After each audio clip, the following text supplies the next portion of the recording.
Pythagoras lived sometime around 570 to 495 BCE. It is said that he met Thales. Thales told him to go to Egypt to learn about triangles. Pythagoras is known, of course, for the Pythagorean theorem. Pythagoreans seem to have worshipped the rising sun and harmonious music. The Milesians had a school by association, but Pythagoras is possibly the first Greek thinker to found a school and create a place where hundreds of years later they were known as the Pythagoreans. Pythagoras is also the first to have called himself possibly a philosopher, a lover of wisdom. Plato increasingly became Pythagorean as he sought something above the chaotic waters of Heraclitus below. Pythagoras was born on the island of Samos, off the Turkish coast of ancient Ionia, not far from Miletus and Ephesus and other places, all around the Aegean, and to the west of that is Athens. Pythagoras traveled before settling in Croton. It's a Greek colony in what was today's southern Italy. And the Pythagoreans got involved in politics. That's what Socrates' daimon tells him not to do. Pythagoras, like Plato, was actually revered by his later followers as a divine being, and there was a lot of mythology that was added to his bio. He was supposed to be the son of Apollo. Pythagoreans interpreted Apollo to mean a poly, not many, so a supreme oneness, looking at Apollo as a sun god, was a shepherd god. So like Apollo and the sun, Pythagoras is said to have glowed with the aura of a sage. He can glow in the dark. He's that wise. It's that much enlightening. The oracle of Apollo, the place Anaximander put at the center and the navel of the earth and the cosmos, where Socrates' friend goes to ask, hey, wise guy or what, was the home of the Pythia, the priestesses who huffed the incense and geological gases. Not really sure what they were huffing, but they would partake of various things and then speak in riddles as an oracle of the gods. The name Pythagoras basically meant Apollo priestess professor,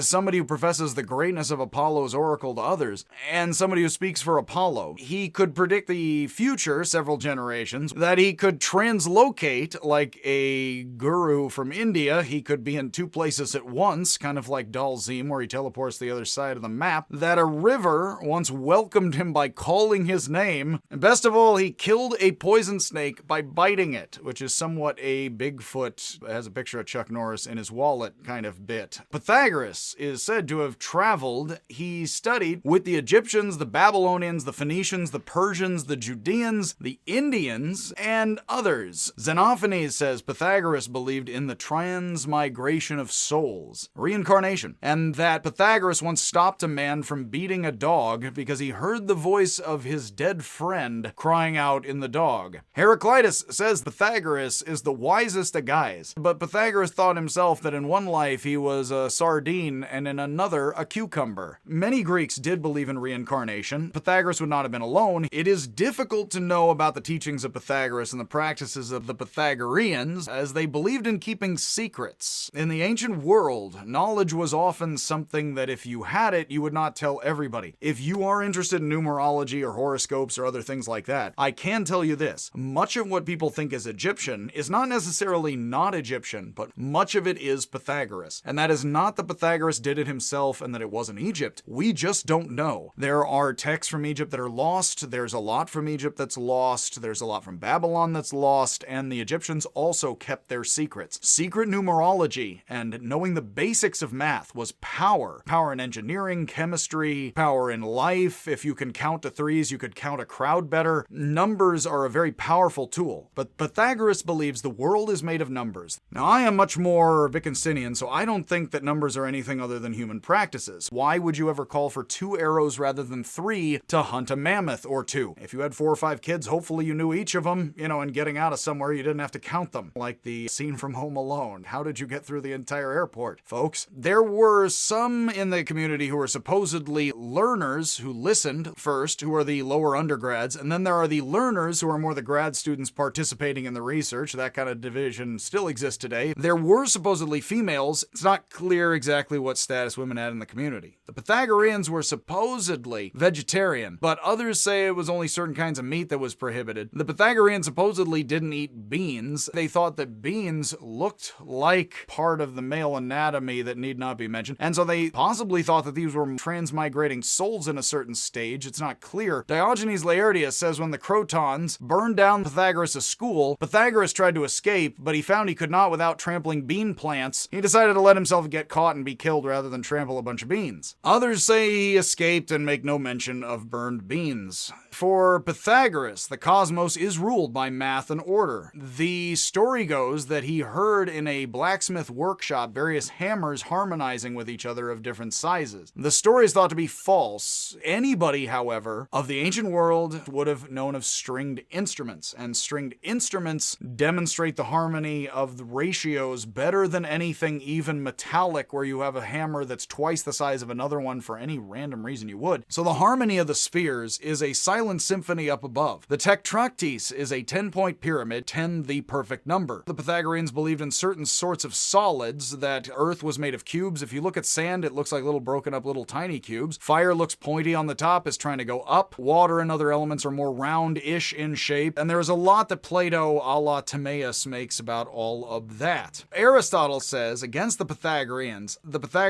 based their cosmos on things not perceivable in nature. Plato and Aristotle seem to disagree about how much form is more real than content. It's not that either of them didn't believe in both, but one more emphasized the other than the other. For Pythagoras, the cosmos is a series of spheres within spheres. The musical intervals of the fourth, the fifth, and the octave, though, played prominent roles, and of course anybody who's heard a blues song or anything Americana would of course be aware of fourths, fifths, and octaves. When they square things and they talk about squaring numbers, they would mean the physical geometry of the square side by side and the little squares, and they would count the little squares. We don't even bother to think of the square, and we have a little 2 and it's a square. For Pythagoreans, opposites are central to human thought. The set of 10 opposites is similar to Taoism in ways. They would pair off limit, odd, one, right, male, rest, straight, light, good, and square against unlimited, even, many, left, female, moving, bent, dark, evil, and oblong. Obviously, you don't want to pin women down as oblong. That's kind of insulting. Such that marriage is symbolized by 5, which is 2 plus 3, female plus male. The Pythagoreans had a lot of interesting sayings. So do not poke the fire with a sword meant do not provoke the angry. Suffer no swallows, birds, around your house means do not associate with the chatty and the chirp, chirp, chirp, chirp, chirp. Do not unload people, but load them up. Meaning, find out what work people can do, want to do it, and give it to them. Do not sleep at noon meant stay awake and alert. I went to college, and sleeping at noon was popular in that day. Do not cut wood on the road means do not use or do privately what should be public. Eat not in the chariot, eat not the breakfast burrito on your commute, means focus on the task at hand. Stop not at the threshold. Be decisive and take a side. Avoid the weasel means avoid the deceitful. Sleep not on a grave means work rather than rely on inheritance. Threaten not the stars means do not threaten superiors. Don't step on Superman's cape. Don't spit into the wind. Do not place a candle against the wall means do not waste time on the hopelessly ignorant. Don't waste your breath on people who aren't going to hear you. Do not speak in the dark. It means do not talk about what you do not know. Finally, there is the Pythagorean Y, letter epsilon, which looks to us like a Y, and so we would call it the Pythagorean Y. It is not the Pythagorean Y. It is the splitting and the forking of the left and the right paths. The right path is tough, but it ends in virtue, peace, and immortality. The left path is easy, but it ends in hardship and destruction. As the Chinese say, true gold does not fear heat.